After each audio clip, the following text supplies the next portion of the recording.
Hey, so what is a capo and why do you want to use one? Well, a capo is a device that's either a screw type like this. They have the type that just clamps over, some big spring-loaded ones, and you can even make one with rubber bands and a pencil. And why is this something you want to use? Well, if you want to play in, say, the key of A, but you want to only play chords G, C, and D, then by moving the capo up, you can now play G, C, and D all in the key of A. So this is actually A, D, and E. So now tips for putting on the capo.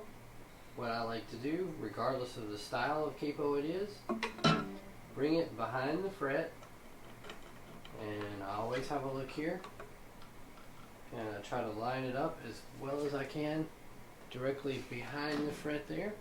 You can have a look, and barely tight enough to bring the strings down. You want to get it as close as possible to minimize how much of the string gets pushed down in, because the more that gets pushed down, the more likely you're going to be out of tune.